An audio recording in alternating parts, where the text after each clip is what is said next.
In this episode, we will explore the world of arcade history, arcade video games, and arcade memories. I'm Bob Engstrand. And I'm Jari Karjalainen, and this is... Retrogame Talkshow.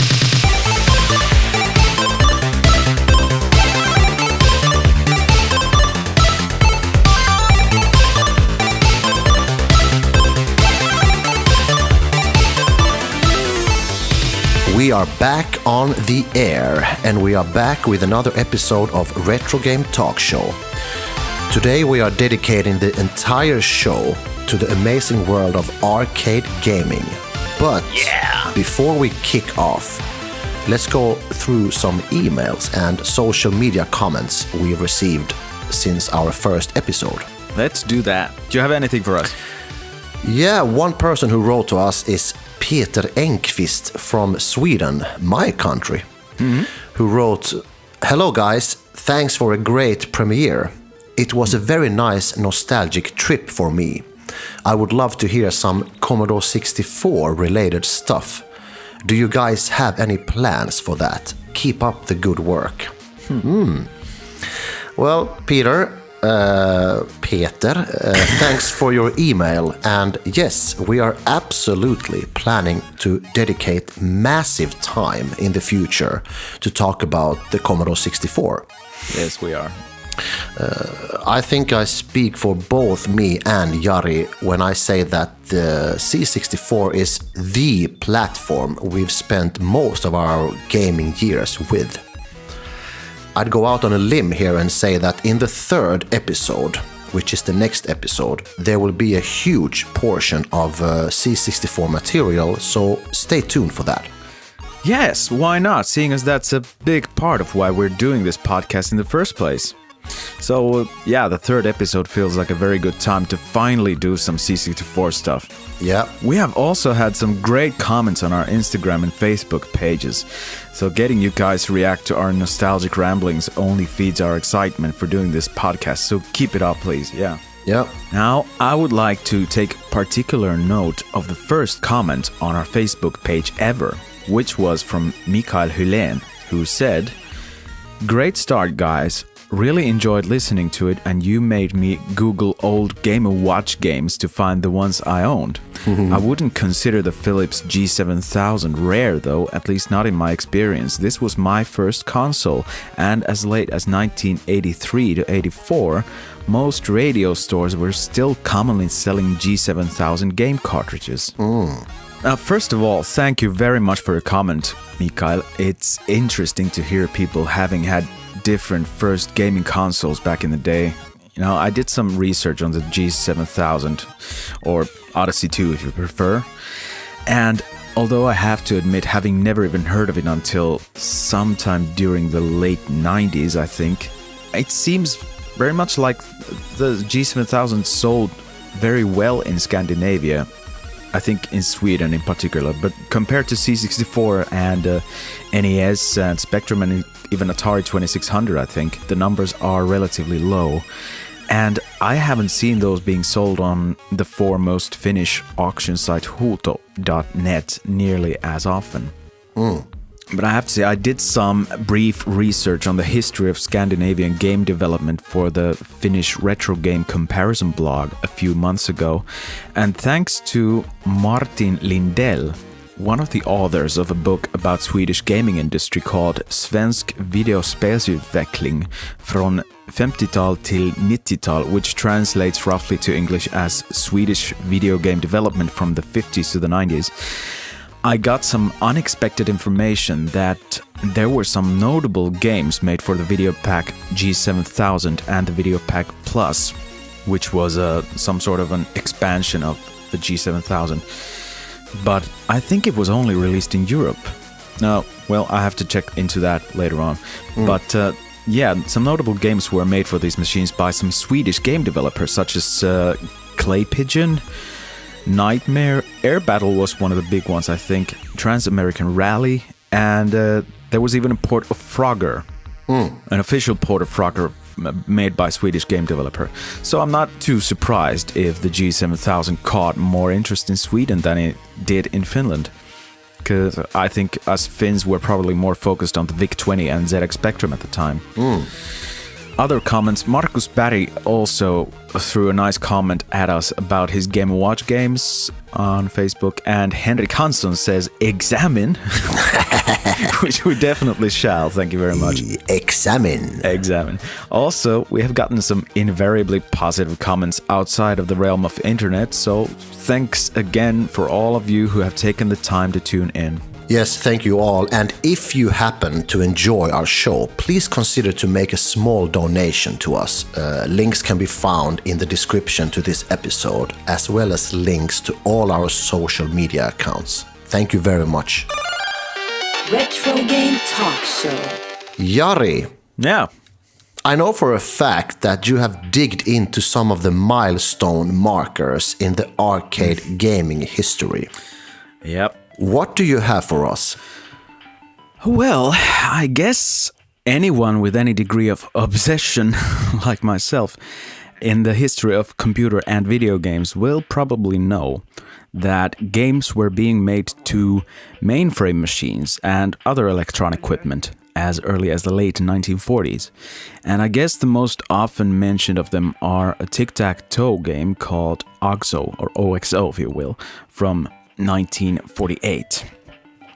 And the game Tennis for Two from 1958, written for an oscilloscope of all things, which are better known as electronic test instruments. And then we have a space shooting duel game called Space War from 1962.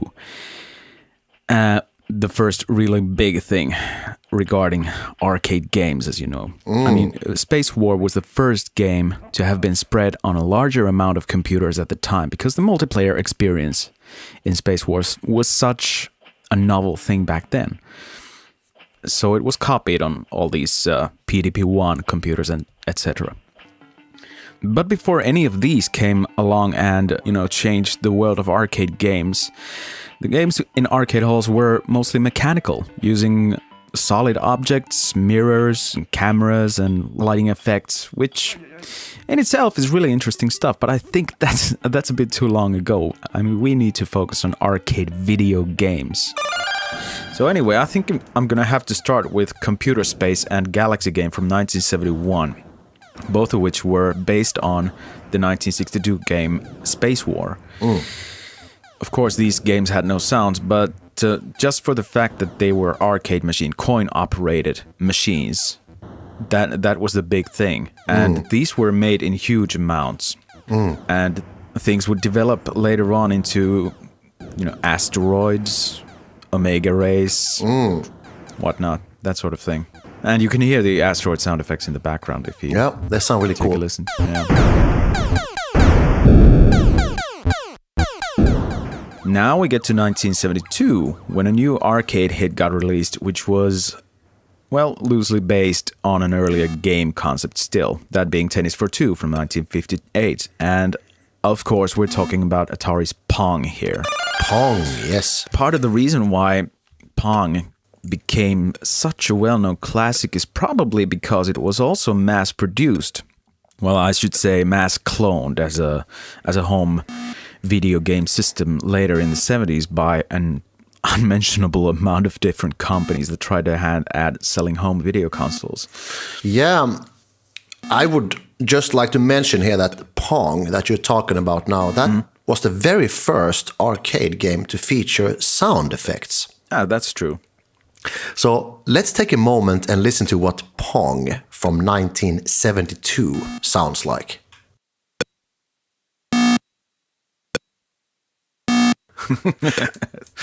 That's great.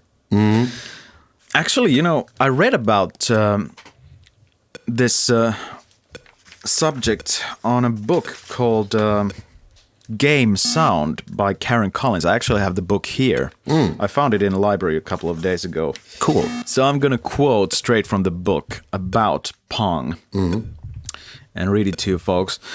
Pong was to some extent responsible for making the sound of video games famous with the beeping sound it made when the ball hit the paddle. The Pong sound as with many early game successes, was a bit of an accident, Alcon recalls. The truth is, I was running out of parts on the board. Nolan Bushnell, Atari's founder, wanted the roar of a crowd of thousands, the approving roar of cheering people when you made a point. Ted Dabney told me to make a boo and a hiss when you lost a point, because for every winner there's a loser. I said, screw it, I don't know how to make any of those sounds. I don't have enough parts anyhow. Cool. Since I had the wire wrapped on the scope, I poked around the sync generator to find an appropriate frequency or a tone. So those sounds were done in half a day. They were the sounds that were already in the machine. Mm-hmm. And then the author goes, it is interesting to note then that the sounds were not an aesthetic decision, but were a direct result of the limited capabilities of the technology of the time. And that's so cool. I mean, getting sounds into an arcade game merely by an accident, that's such an amazing story already. Yeah. So anyway, Pong became huge, but Atari moved on a few years later to take the bat and ball concept further as a solo game where you would bounce the ball with your bat in order to break a pile of bricks at the other end of the screen. And this game, called Breakout, was released in 1976 and started a whole new genre. Yeah, that's true. And most of us will probably know this specific genre better from games like Arkanoid, Crackout, Alleyway, and other such classics. Traz. Traz, yeah. Yeah. So the next new idea in arcade games was solving mazes. Although the first computerized maze game was made in 1959, the first arcade maze game was apparently a game called Gotcha from 1973, also by Atari. Although I have to say, I have another reason to talk about Gotcha right now than just the mere fact that it was the first arcade maze game, because I'm a big fan of controversy in video games. You know, big games from the 90s like Doom and Postal. Well, I don't know if Postal was that big, but it's a cult classic anyway. And there's a lot of controversy in games happening all the time, and they're mostly very popular. Like, take for example Grand Theft Auto. If that isn't a classic in controversy, then I don't know what is. Yeah, that's so true. But anyway, about Gotcha, if I recall correctly, from what I've heard, it was apparently the first video arcade game that was developed as a response to a complaint for having a perceived lack of femininity in video games at the time. So the developers made the controllers look like a pair of human female breasts. Oh my god. Explicit. Yeah. I mean, this is 73. That's very out there at the time, I think. I couldn't have even imagined what it was like to be around at the time to see this thing come up in the arcades. But then, you know, the idea in the game itself was just to run around in a maze that would be constantly alternating. And that's... I don't know how breasts have anything to do with running around in a maze, but there you go. Of course, as you can imagine, people got outraged by, you know, the controllers, which later on got switched to regular joysticks. Oh yeah. Which in itself is not particularly on... Yeah, let's say like it wouldn't be so difficult to imagine regular joysticks to look like something else. Yeah, exactly. Right. Yeah, but there. I don't know why people haven't mentioned Gotcha that often in the usual telling of arcade history, but there you go. Yeah, maybe after this episode, you know, the game will be all over the Google searches, you know. Hope so, definitely. Yeah. But yeah, of course, arcade maze games, I think people would say the genre pinnacled with Pac-Man. Of course, I say Pac-Man because that was the original name for Pac-Man, P-U-C-K, man, from 1979 by Namco. But, take that concept of a maze and reimagine it in any modern setting, and you'll get basically any first-person shooter like Doom or Call of Duty or whatever. And then, of course, you get Grand Theft Auto, for example. Oh, yeah. All kinds of different games that practically take place in maze-like environments, just not in classic sort of conventional mazes. Then we move on to 1974 when racing games finally started to appear. Oh, yes, the racing games. Yeah. I think the first racing games that I found from the arcade database, Arcade Museum website, were Formula K from a lesser-known company called Key Games, and then there was Grand Track 10 from Atari. Yeah, Grand Track 10. I would like to take a listen to how Grand Track 10 sounded like, or sounds like. Let's do that.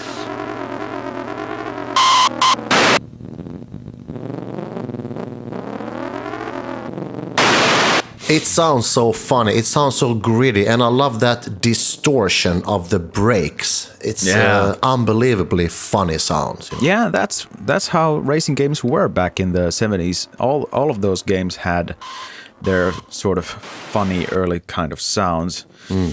And then there was Laguna Racer from Midway in 1977, which people might think it looks very familiar if you've played the first Pit Stop, for instance. That's how it looks. Well, one more racing game I have to mention, because another game from Key Games, actually, this called Super Bug, was the first multi-directionally scrolling top-down racing game, and that was a very big thing back then in 1977. And I think that's how the best racing games really appeared on at least home computers until around 1986, about. So that was 10 years of great racing gaming, from Super Bug to, I don't know, Super Sprint or whatever. Yeah. So there you go. And then we have platformers starting to come out in 1978 with UPL's Frogs. And really the most important platformers from the early days are Space Panic, which is a sort of a ladder and digging sort of a platformer game from 1980. And then, of course, Donkey Kong. You can't miss Donkey Kong when speaking about platformers. Yeah. And that was from 1981. Yeah, you can hear those sounds in the background, I think. And then the first scrolling platformer was Jump Bug from Rockola from 1981. And then I don't know if there were any more particular different genres made in the 70s, but there are some very notable innovations that happened sometime during the change from 70s to 80s. I mean, Space Invaders, come on. You can't get much more of a classic of an arcade shooter, because it's the basic idea spawned more similar games like Galaxian, Galaga, Mooncrest, Phoenix, lots of classic shooters spawned by Space Invaders, basically. I think 3D wireframe games came along in 1980 with Battlezone and Tempest from Atari, another huge leap in computer technology development. Well, yeah, there's one particular game that should be mentioned, probably. Actually two, but I'm gonna take Alpine Ski, which was probably the first sports game ever to be developed. And that was by Taito in 1981. And the last one I'm gonna mention is Scramble from Konami in 1981, which was the first horizontal scrolling shooter. And to that game we can thank for having games like Salamander, Nemesis, R-Type, all that stuff. I mean, Scramble is the granddaddy of all those. And there was also Frogger. I remember playing Frogger. Did you ever play it on arcade? I played Frogger in arcade halls. And cool. Frogger is also mentioned and a big part of one Seinfeld episode where George Costanza, the character in Seinfeld, he finds this old Frogger arcade game from many years after he played that one, and he can still see that he has the high score still on it.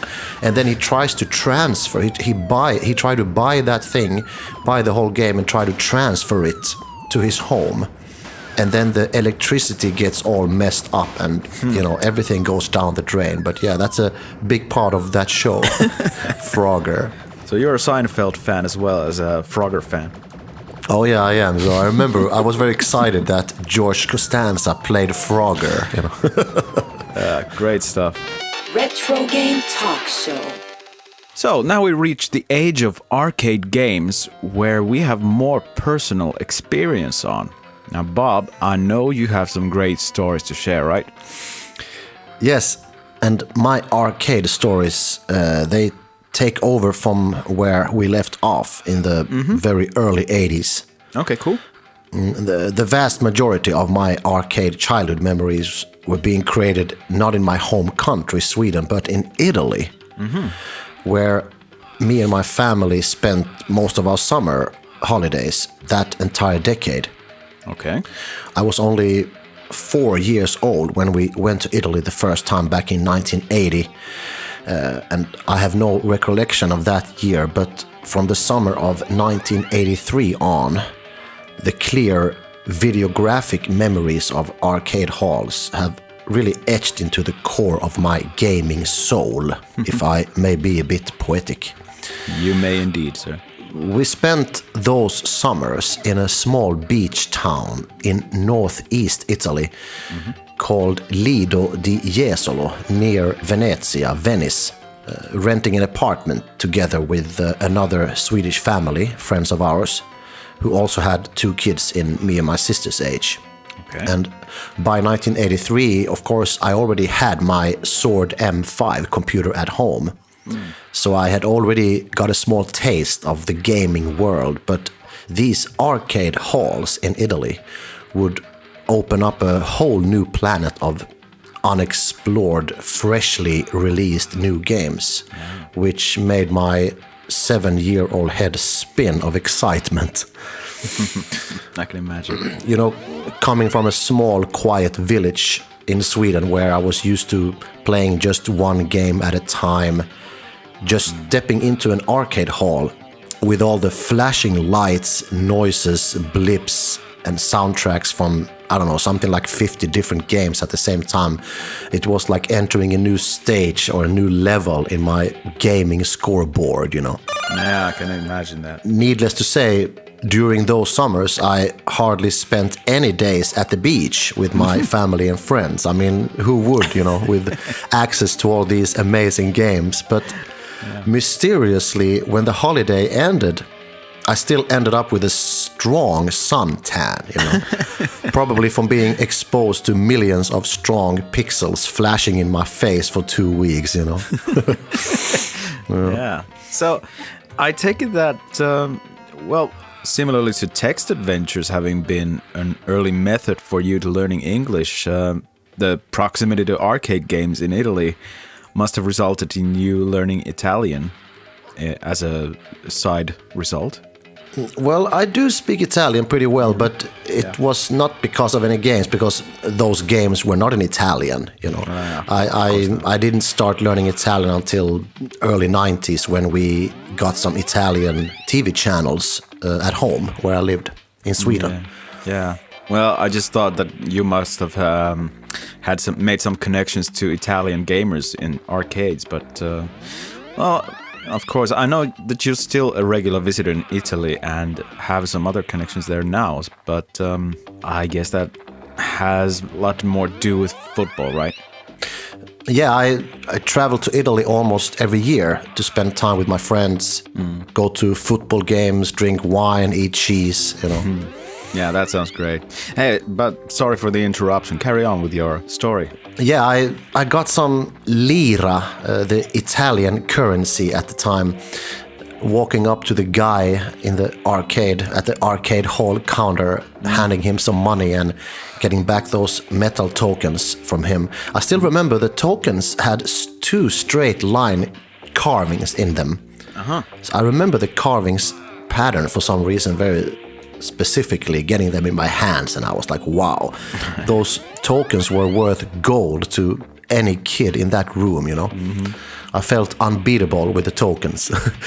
But you know, in the summer of 1983, I was still an arcade rookie.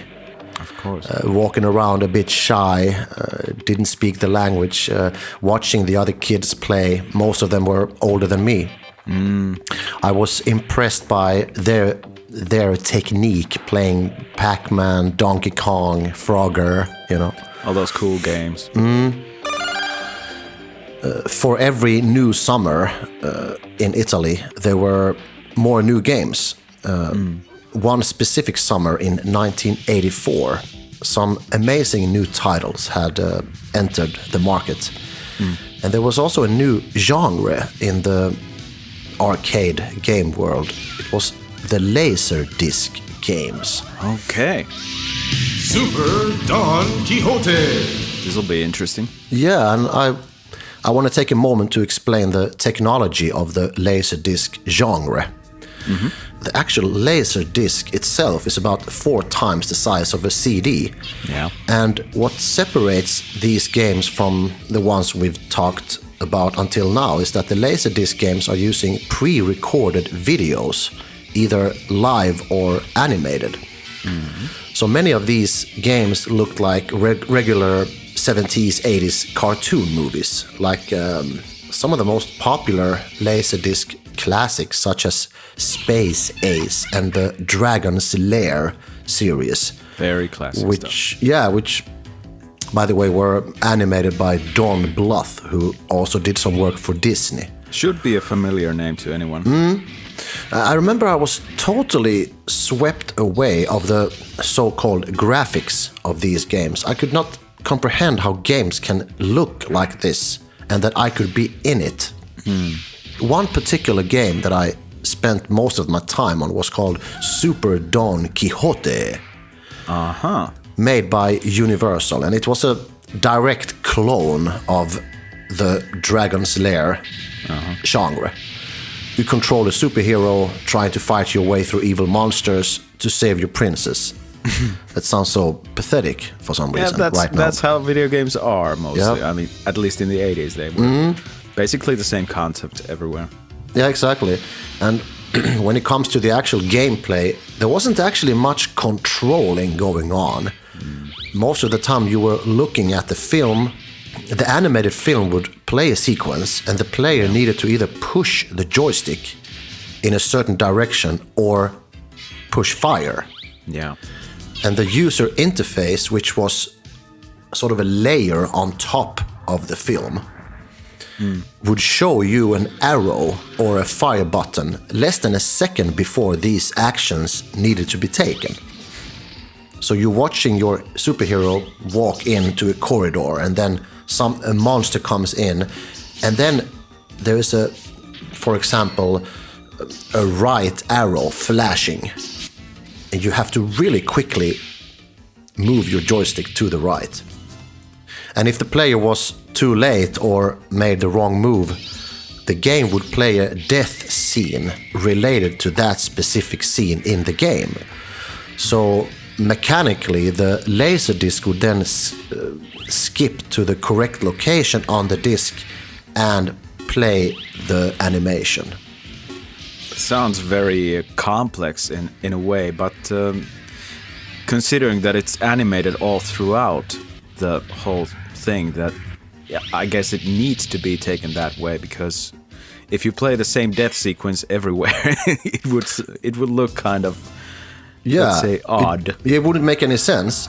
Exactly. So for every sequence in the game, there was a death scene ready to be played if the player messed up. Yeah. Of course, on the Laserdisc, both the audio and the video track were merged together. Yeah. So you couldn't play sound from one location and video from another location at the same time, because they were lined up together, just like a cassette tape or a VHS tape. It's just a movie, interactive movie, basically. That's it. Yeah. So that was an interesting genre, which made the game look extremely different from the programmed graphic arcade games that we are so used to. That is the majority of arcade games. Yeah, I remember these sort of Laserdisc game type games got sort of into home consoles during the early 90s, when I think it was Panasonic 3DO and Philips made this console called CDI, both of which I think are pretty damn bad at what they do. But it's for home consoles, that was very ahead of its time. And then, this was before the first PlayStation came along. Yeah. And you'd play these CD games on these machines, 3DO and CDI. And I think there must have been some other similar type consoles, but these were the ones I can remember right now. Yeah. And these were played exactly the same way. I mean, you had a dial or a joypad or whatever, and you'd look through the animations, and then you'd click on the right control when these actions came to happen. And if you messed up, then the game would play a certain video sequence or whatever. I mean, that basically the same thing that Laserdisc games had in arcades, but in a home console concept. Yeah, and if we skip ahead to, let's say, mid-90s, there was a genre in Windows games like Phantasmagoria, Gabriel Knight 2, like this video sequences where you click on certain buttons or controls. Yeah. But if you think about that, Dragon's Lair and Spaces, these Laserdisc are from 83, 84, 85. Very much ahead of their time. Very much, because when you look at Phantasmagoria or mid-90s PC, they look crappy. Yeah, they do. I hope I don't... hope it wasn't a provocative statement, but it's when you look at Dragon's Lair today, it has class, It's like full screen cartoon animation. Yeah. So that's an interesting aspect of sort of the same technology being used, but in very different results. Retrogame Talkshow. So what other games did you play in your time in Italy? Yeah, I mentioned Pac-Man, Frogger, and these Laserdisc. I remember 1942. Yeah. I played a boxing game, Super Punch-Out. Okay. That was very popular, particularly on the Nintendo consoles, but I do think it was also made for some 8-bit home computers. I think Elite did an unlicensed port for it. It had another name, I think. Yeah, was it called Frank Bruno's Boxing for whatever? Yes, Frank Bruno's Boxing was the C64 version of that game, yeah. It had different characters that you played against than the Super Punch-Out. There were games like Wonder Boy.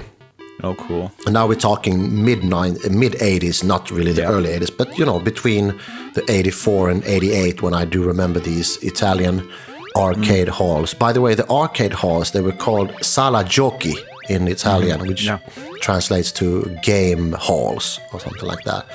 So Wonder Boy, there was also Rampage. Oh, yeah. I love Rampage. Rampage is great. Yeah, eating skyscrapes and smashing helicopters.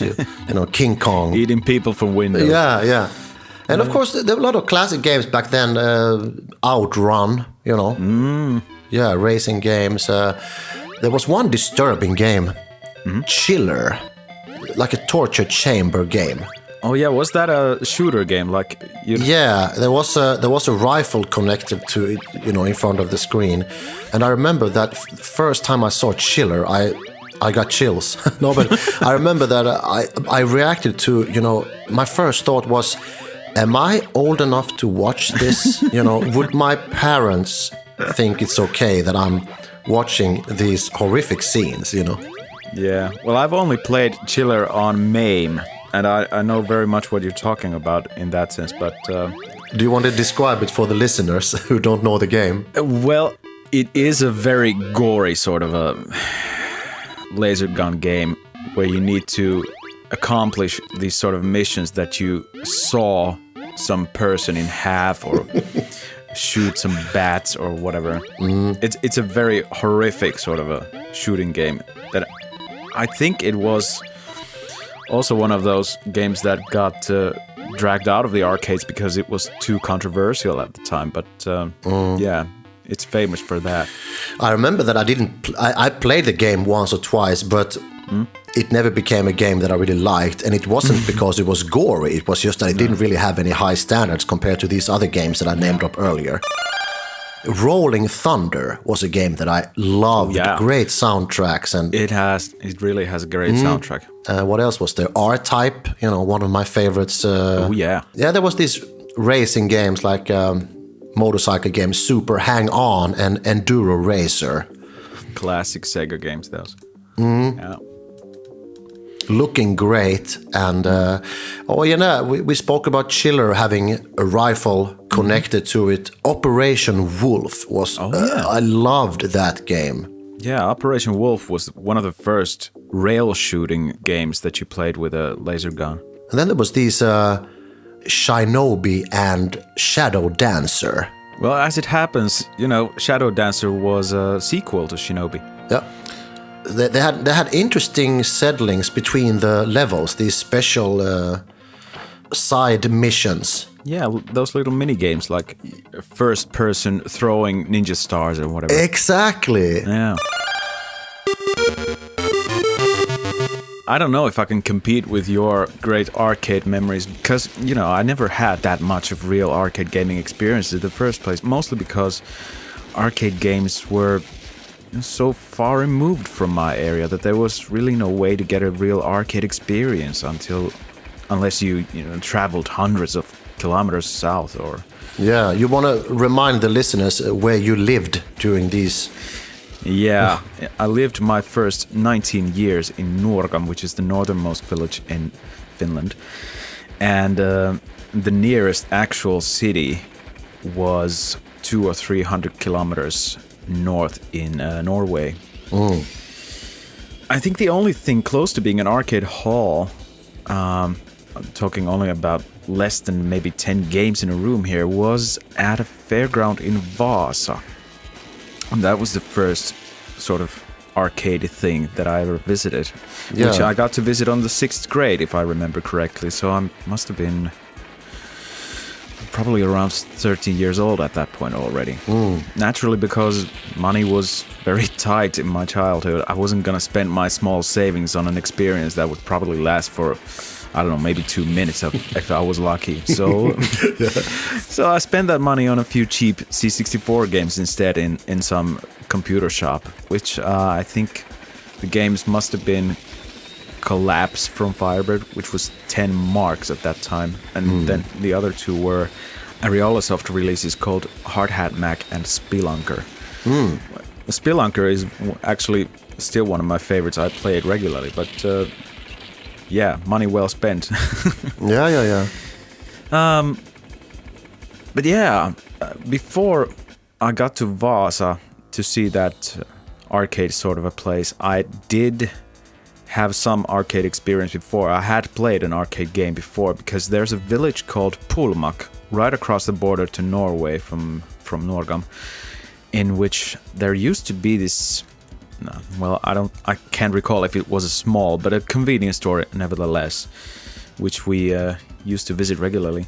And it had one proper arcade cabinet next to whatever fruit machine thing it had, or if I remember correctly, I think it was up to 1991 or 92 that the one arcade game they had there was Pole Position 2 from Namco, and I think that one I actually got to play once, but I remember I didn't really enjoy it much because I was so little that I couldn't reach the pedals while sitting. But I mean, it wasn't particularly bad to play because I was so little, but I had played Pole Position on a ZX Spectrum before that, so it wasn't that much different in the basics. But the reason why I didn't really like playing the arcade game Pole Position 2 was because it was so fast that it became uncomfortable, really. And then the style of which the road turned was kind of awkward. On tighter turns, you can't see anything coming on from behind the screen edges. And as soon as another car enters the screen when you're driving on full throttle, you will crash. And of course, this means that you will crash often. So it's either you crash into those cars or you slide off the road and crash into those signposts advertising other Atari games or whatever. So not a very comfortable experience. And well, anyway, while I could maybe recommend the Pole Position games as early racing games to check out on arcades, I have to say time hasn't been very kind on it, even though the first one in particular was some sort of a pioneer, I guess. Yeah. But yeah, at some point the Norwegian convenience store owner switched Pole Position 2 to a relatively obscure street brawler type game called Hammerin' Harry. I can't remember when it happened, probably 1993 or 94. But I never got to play it, actually. So from the demo that the game screen played when no one was playing it, it looked more like an action platformer, which didn't really get my interest enough to have a go. But I have had experience on MAME, of course, naturally. So MAME, which is what? The multi-arcade machine emulator, whatever it's called. But yeah, so I had to try it out. I just tried it out a few days ago for the first time, actually, since having seen it in Norway all those 25 years ago, whatever it was.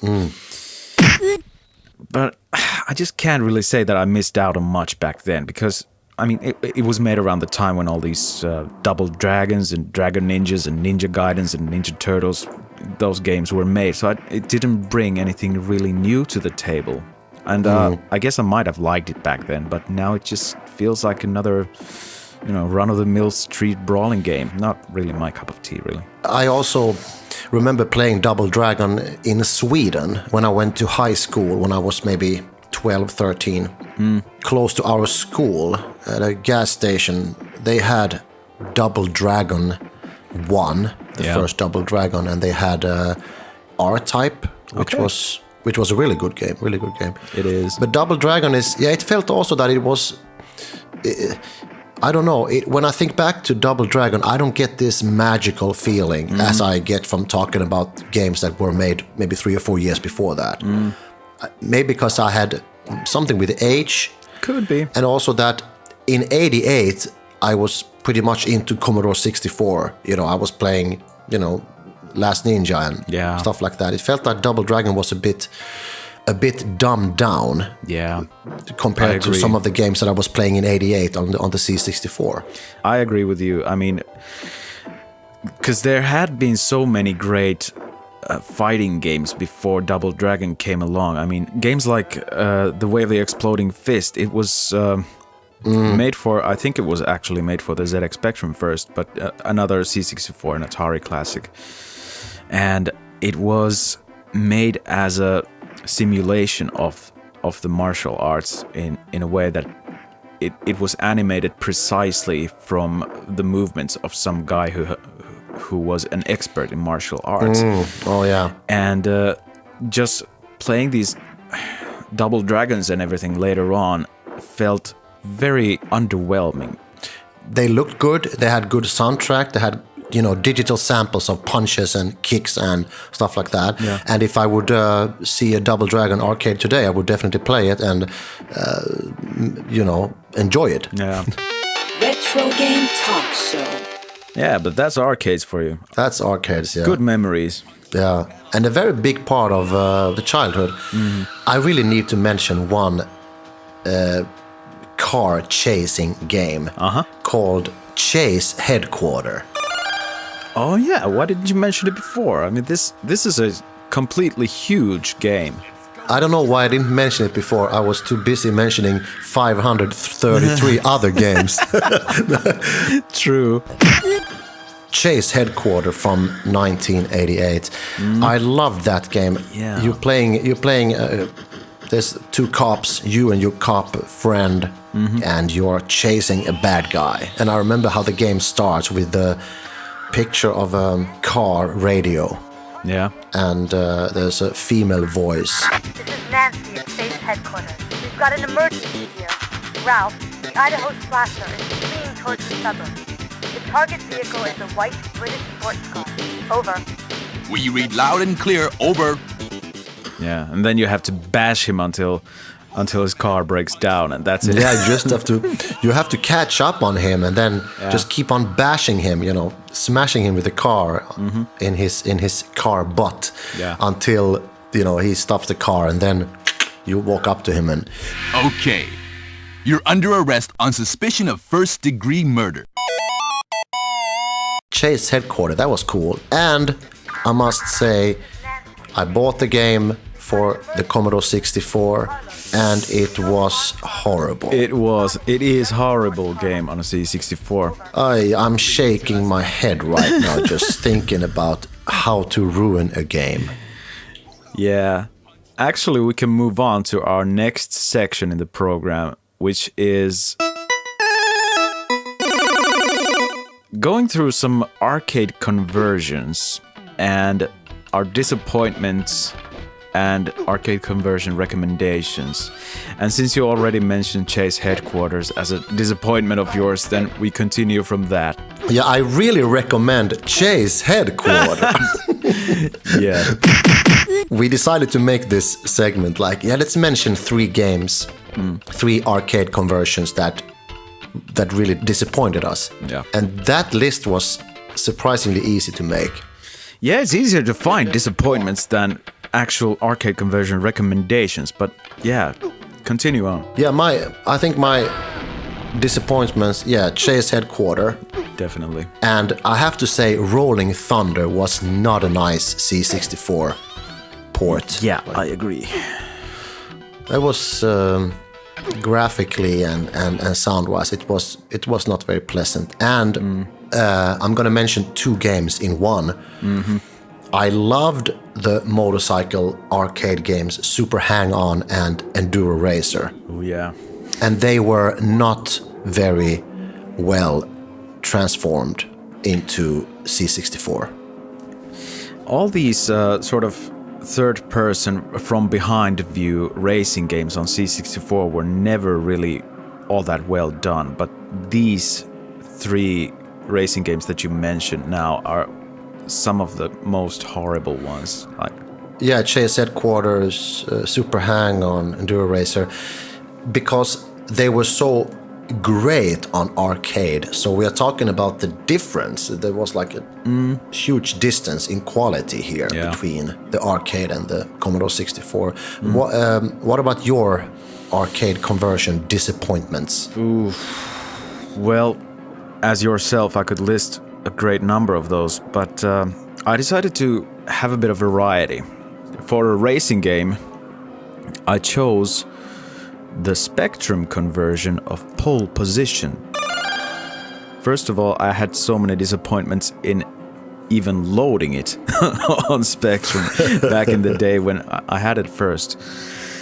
Now that I've gotten to try to play it for a few times again, I realized that it doesn't have an acceleration button in it at all. I mean, you can't accelerate at all by yourself. It accelerates automatically, and you only can brake the car and you can change the gear, but the acceleration is superbly slow. I mean, it's very slow at scrolling the road ahead, even at full speed. It's just complete mess of a game.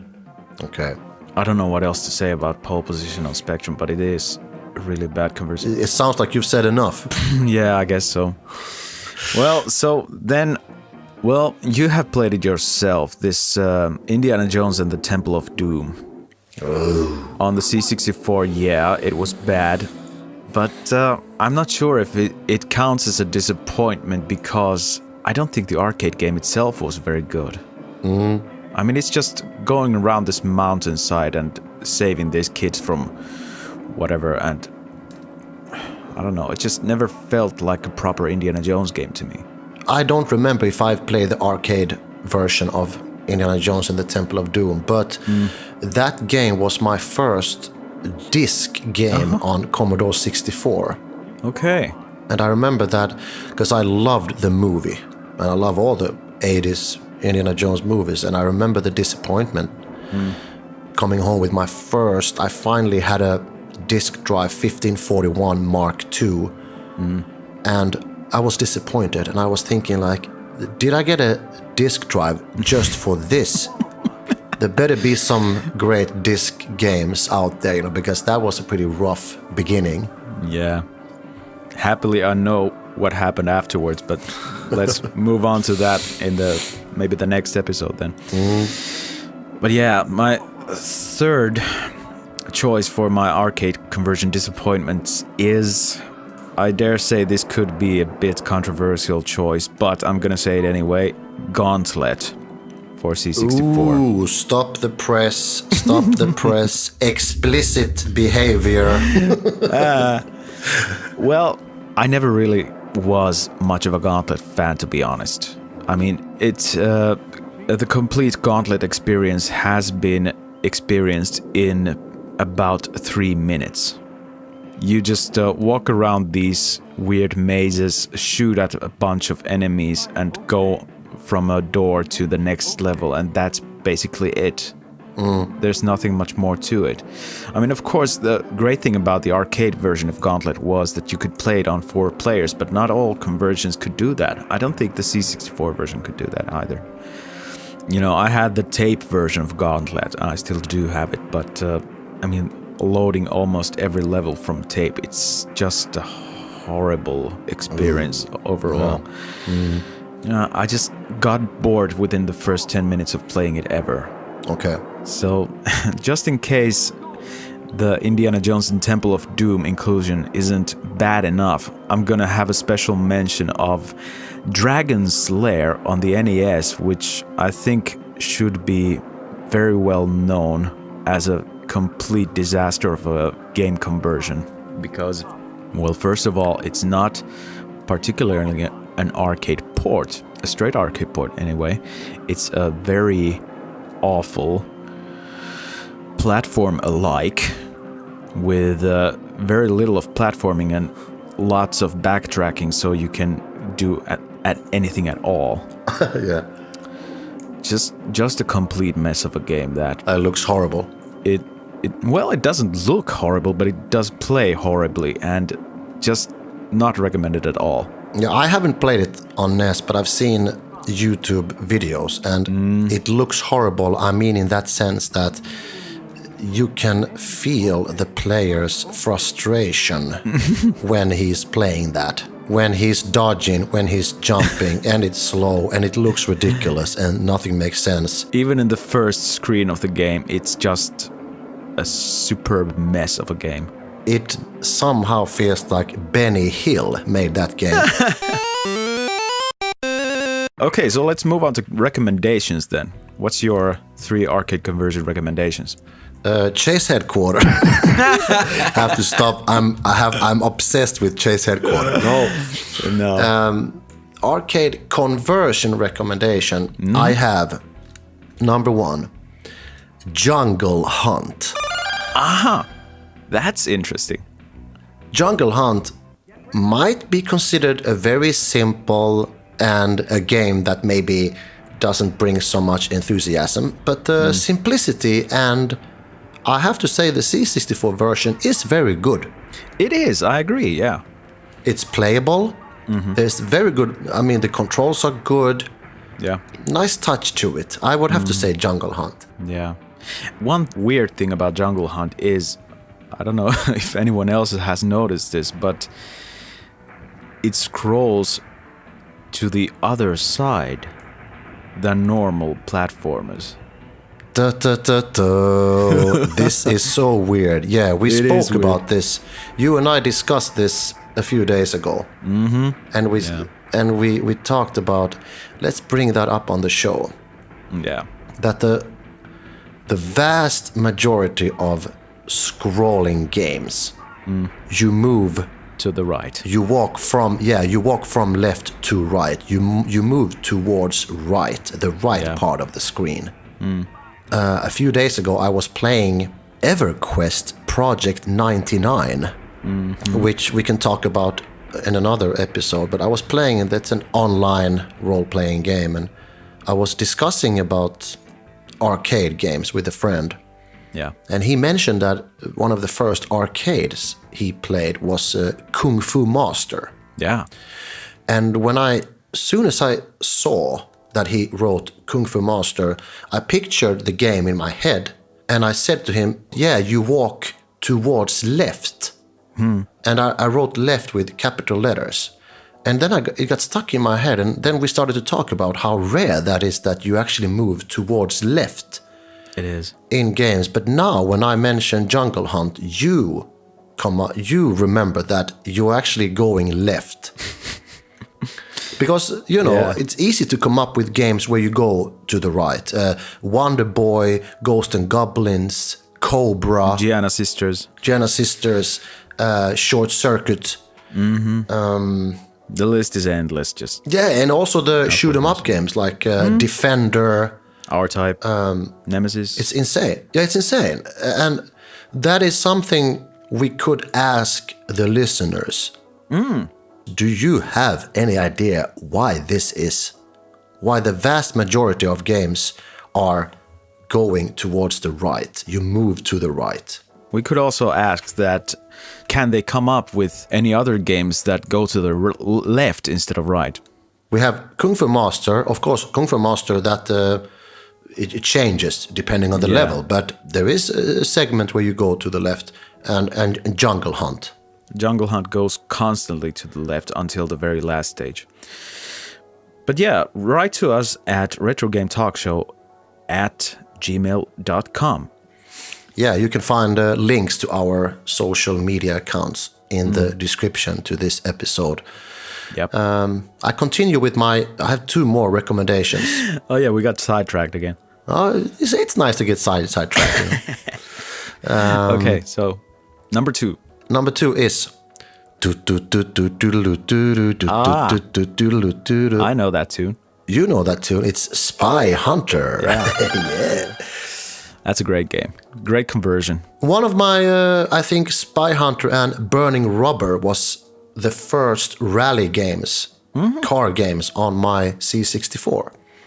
Yeah, and great 2 games. Spy Hunter is a good game. It's also simple. It works. Yeah. It has good playability, good controls. You get hooked on it. Definitely. You can develop a skill and become better at it.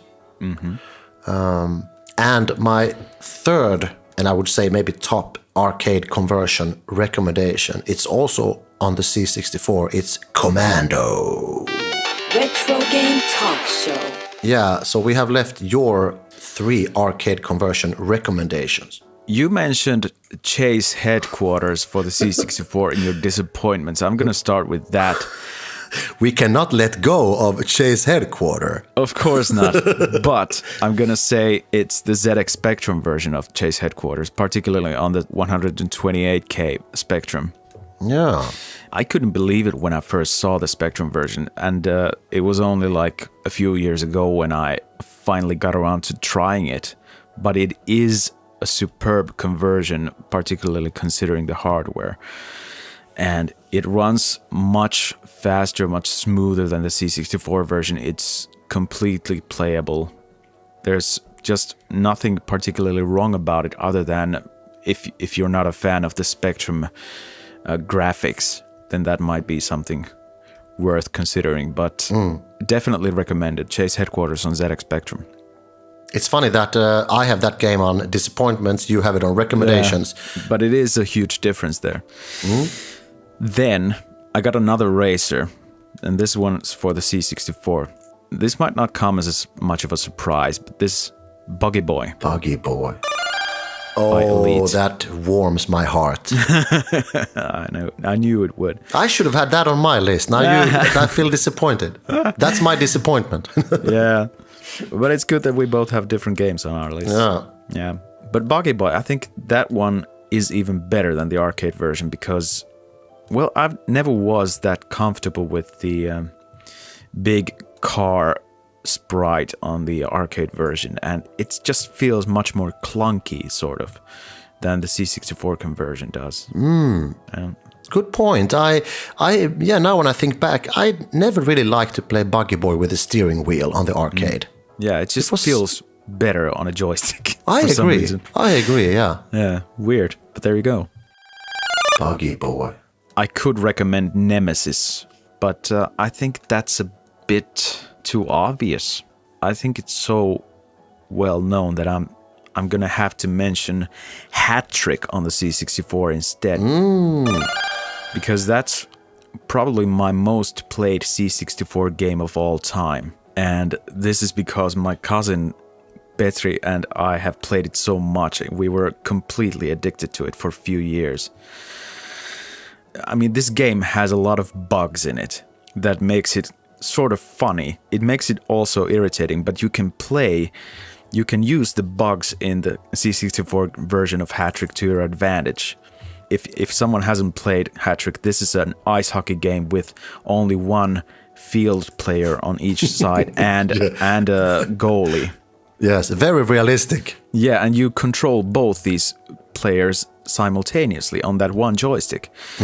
So anyway, these bugs in the C64 version appear at the most awkward of times. I mean, you can shoot the puck from your stick just next to the other goalie, and the puck can just appear on the other side of the screen all of a sudden and go into the other goal instead.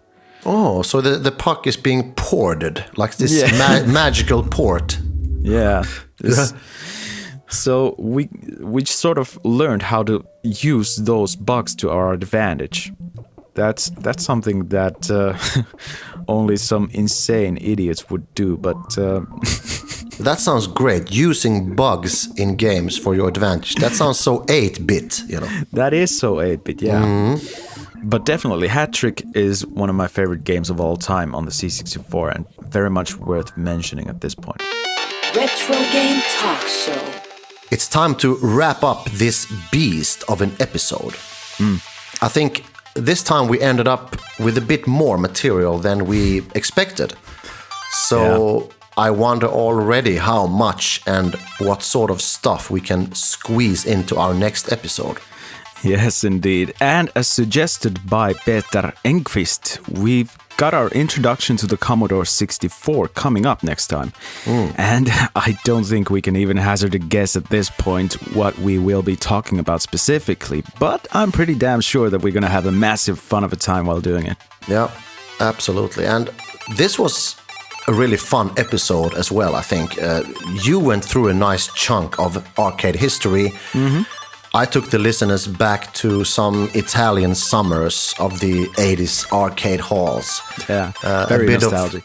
A bit of Laserdisc technology, and we still had time to discuss some particular games as well. Yeah. If you listeners got any thoughts about our arcade ramblings, feel free to send us messages on either Facebook, Instagram, or to our email address, retrogametalkshow@gmail.com. Yeah, please do. Suggestions for topics to be addressed in future episodes would be great, for example. And you could also share us some of your own arcade memories or other stuff you can think of. We just love getting feedback, and we might bring it up on the show too. Yeah, exactly. And again, as we mentioned at the beginning of this episode, if you enjoy our show and want to support our podcast in a more material sense, you can send us donations, and there are links in the description. Yeah, exactly. Buy us a cup of coffee on Ko-Fi or something. Yeah, Patreon is also a page where you can donate to us.